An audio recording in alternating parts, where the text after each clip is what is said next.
I'm back. Okay, we have 4 rows.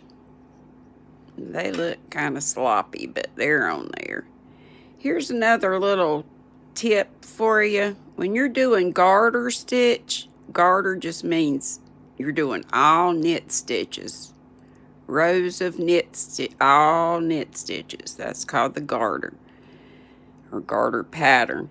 Each one of these bumps, ridges they're called, represents 2 rows of knitting. So you see how these are interlocked?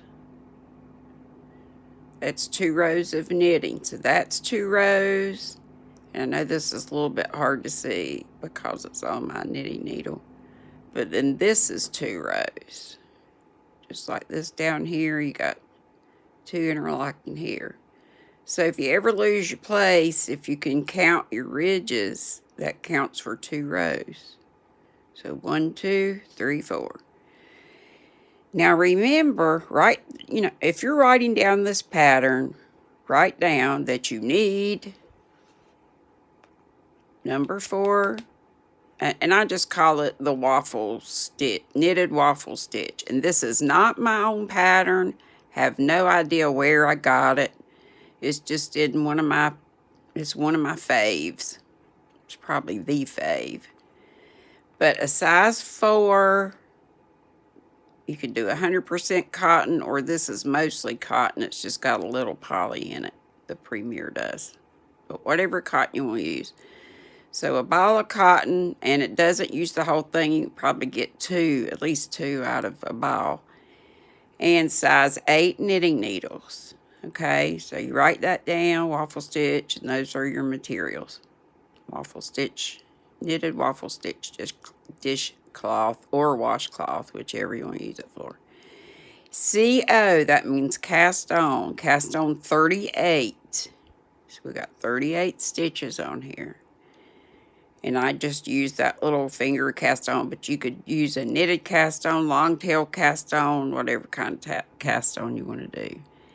Then you're going to knit 3 rows. That's for your border.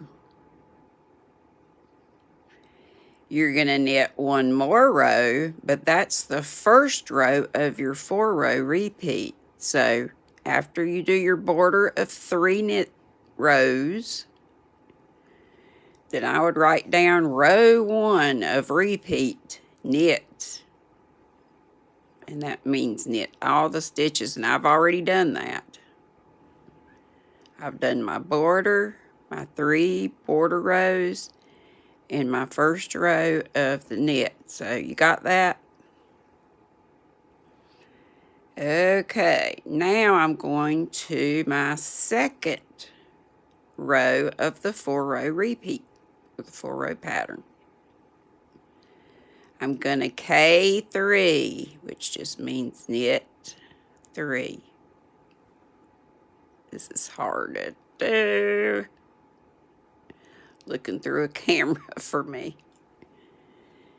Golly, I hope I got the right angle this time. I should have done a practice run and check every time I do. I hope y'all can, if I don't have the right angle, you can look at it on a phone or some kind of device so you can turn it so it is as if you were me looking down on it.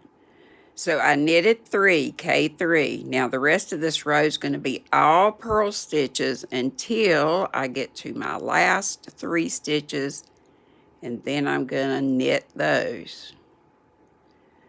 So write down for the second row, K3, which means knit 3, and then just P for purl, and then until your last 3 stitches, and then you're going to do a K3. So these are all purl, and a purl stitch is just a knit stitch backwards. And I hate that my hand has to go in front of the camera, but it just wraps around like that. I wish I were a continental knitter because it's supposed to be so much faster. your movements are more economical. Don't have it, it's just faster, which means I would be holding instead of wrapping and doing the stuff with my right hand. I'd have everything in my left hand and be just kind of flicking.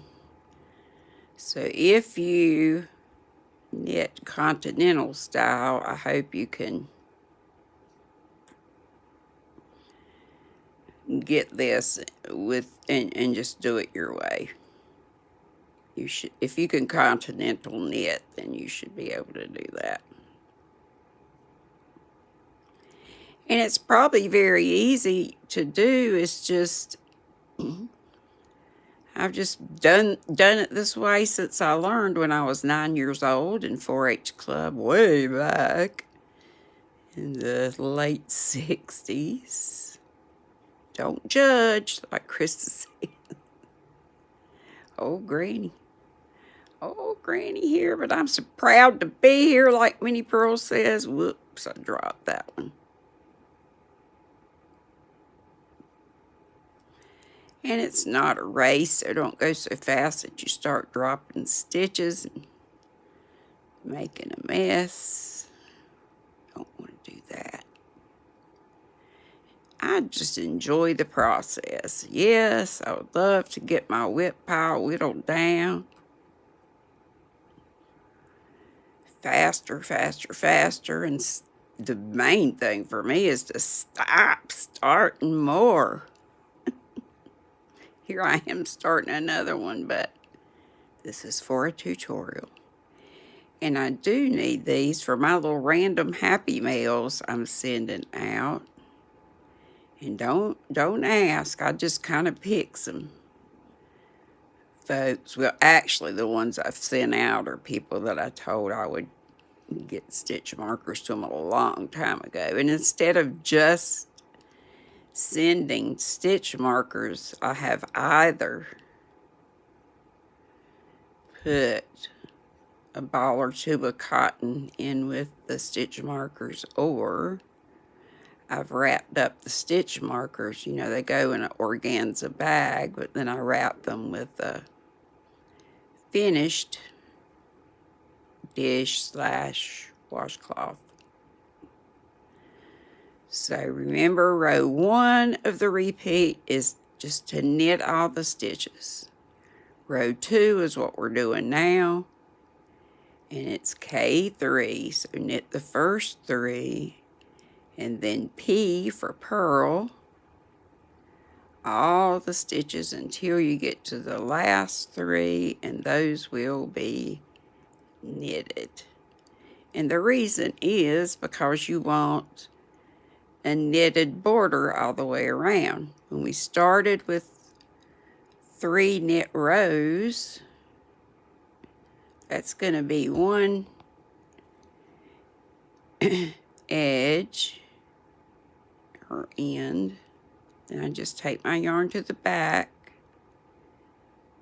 Let me check my sound. Okay, and then we're going to knit these 3. So this was the second row of the 4-row repeat. As I said again, the first row is to knit all the stitches. The second row, and I'm not counting the border stitches, what I'm talking about first and second. First part after you cast it on was to knit 3, but that's your border. Knit 3 rows as your border.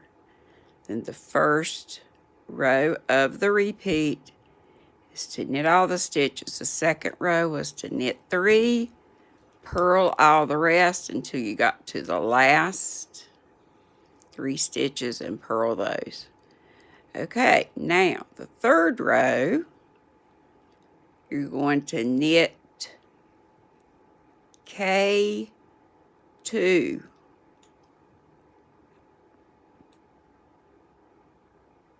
Okay, K2.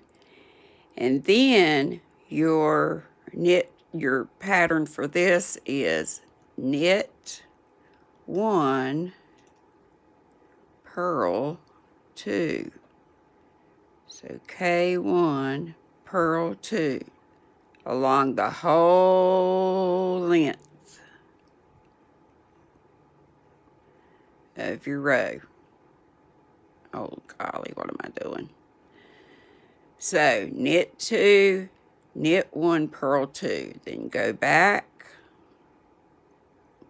knit 1, pull out some more yarn here.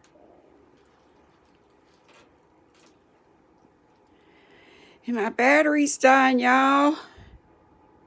So I may let you go after I do just a few more. Knit 1, purl 2. But I would like to do the whole row. At the end, you're going to stop at the last 3 stitches and knit the last 3, because remember at the beginning we knitted 3 because it was a knit 2, but then the first stitch of the repeat was a knit. So you just keep doing knit 1, purl 2, knit 1, purl 2 until you get to the last 3, and then you purl those. Telling you that in case my battery dies before I get to do it. So there's a, and you can tell these are pearls. Look how that is. And you can tell that's a knit. Looks like it's got a little scarf around its neck, and this looks like the scarf's turned around backwards. These are purl bumps. So knit 1, purl 2,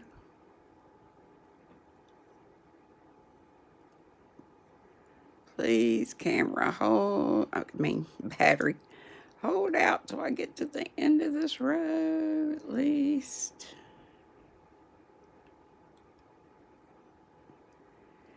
Should have brought my little charger over here. Let me go grab that charger right quick.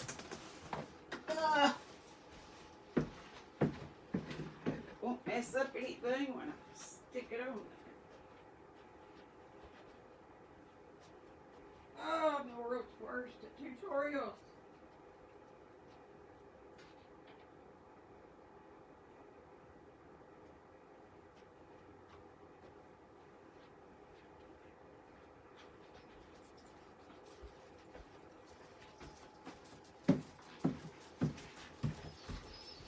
By the way, if you don't have one of these little gizmos, it's dirty. This is the bomb diggity. You want to get one of these. So here's my charging cord. Whoops, sorry about that. This end goes in here. See my little blue light? Means I got juice in there. And then the other end plugs into my battery pack. I brought this in here just to show you. This is my fingernail polish I've been using. See how little it is? Ain't it cute? And it's that color. Look at my yellow nail there. But it's called Eternal Optimist, number 144. Okay, here we go again. I can tell where I am because I know I can read my stitches. That's a knit stitch, that's 2 purl stitches. So I've taken my yarn to the back to do my knit 1, purl 2. What most people think of when they think of knitting.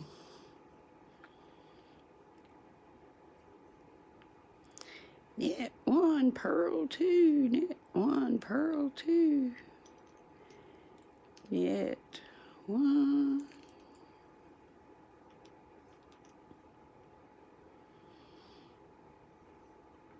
purl 2. Always make sure you don't go around like this. It goes between them and around. Knit 1, purl 2, take it around to the back. do my knit one, take my yarn back around to the front to do purl stitches, purl, 2,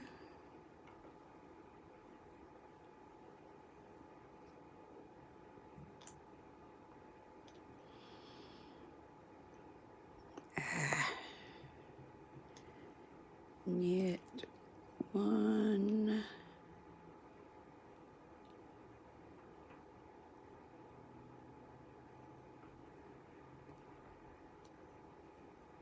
purl 2,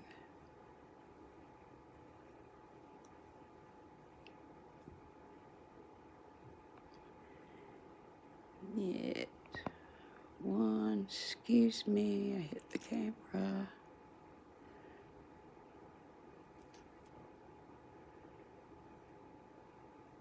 Oop. See, I almost did it.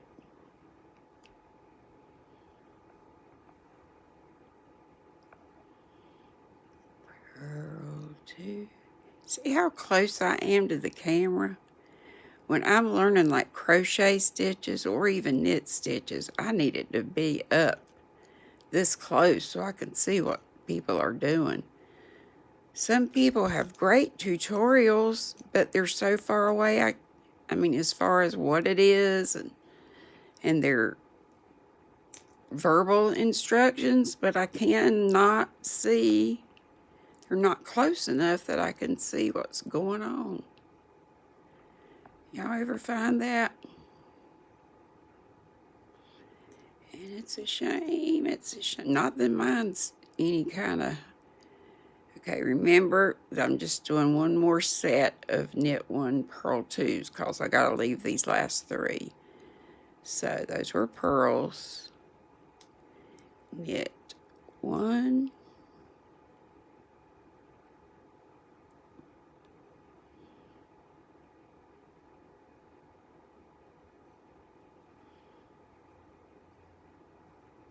Purl. Oops. Purl 2.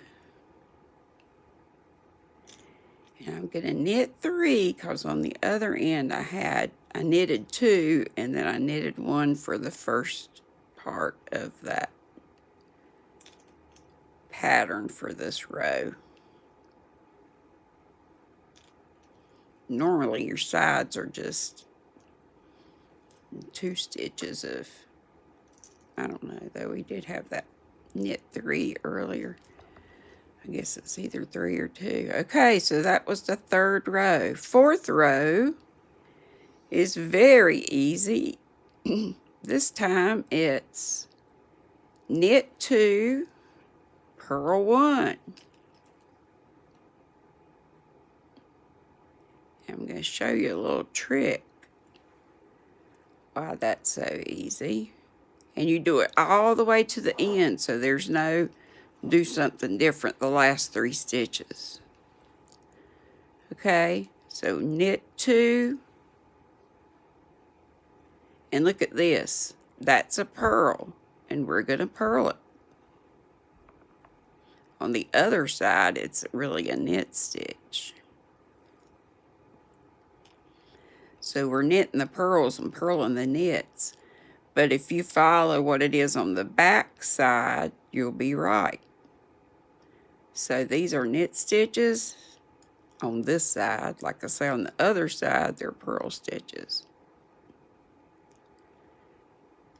Just remember this row is knit 2, purl 1, knit 2, purl 1. Okay. See, that's a purl. On the other side, it's a knit. But we're going to do what it looks like on this side. But just remember, knit 2, purl 1. All the way to the end. And then you're done. I mean, that's the 4-row repeat. And you just repeat it over and over and over for as long as you want. I usually do about an 8-inch square. What am I doing? I'm just going to town, aren't I? Is that right?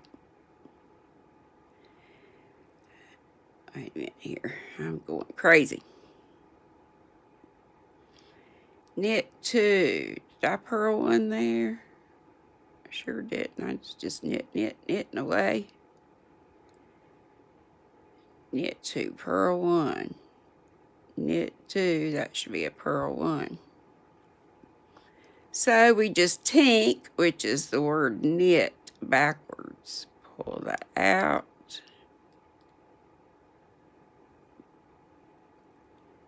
Stick it back on. And this one, really, it was kind of good. I did that so you could see, if I get it where you can see. I get to talking and I forget what the hey I'm doing. Just stick that stitch back on there. Okay, let's just check it. It should be knit 2, purl 1, knit 2, purl 1, knit 2. And the next, see that purl bump right there? That was my sign. Purl. And take it to the back. See, these are both knit stitches. There's a purl. And remember, they are the opposite on the opposite side, so don't worry about that. Whatever it looks like on this side for this row, is that split? That's what we're going to do. Knit 2, purl 1 is what row 4 is, all the way from beginning to end. And then I'm going to stop and let you guys just do that repeat over and over and over and over and over again. Then I'll come back sometime today or tomorrow or whenever. Might be a little while. But all you do at the end, you don't have to wait on me, because I am doing that other washcloth too, and about 5 million other things, is to, after you do your last row, your last repeat, and you've done row 4, then knit 3 more rows and then bind off.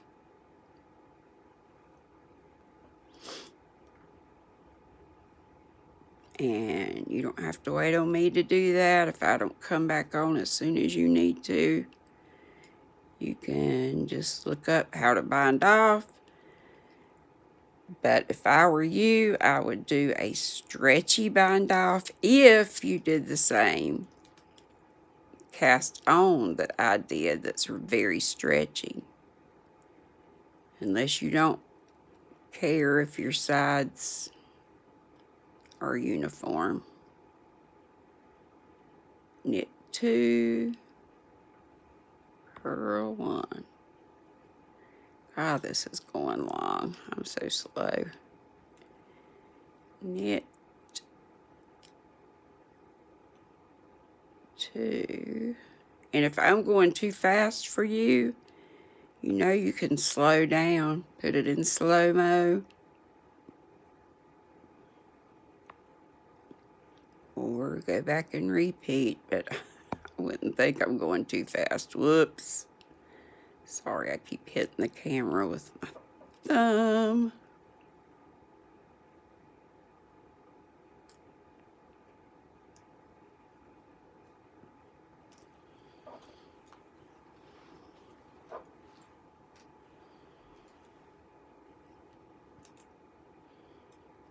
Knit 2, purl 1, knit 2.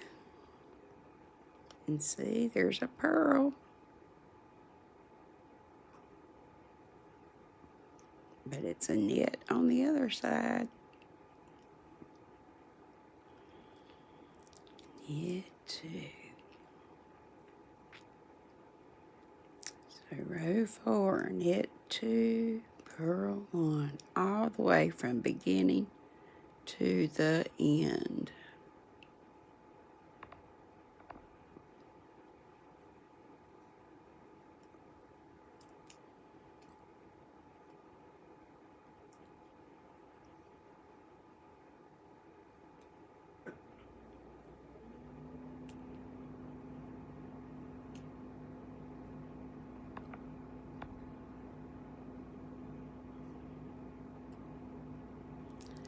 Got to get some tea in my cup.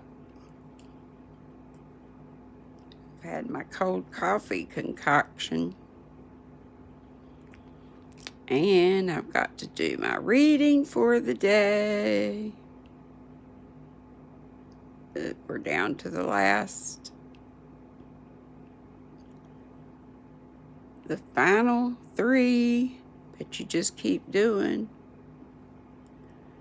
I just knitted 2, purl 1, and you finish up with the knit 2. You started with the knit 2.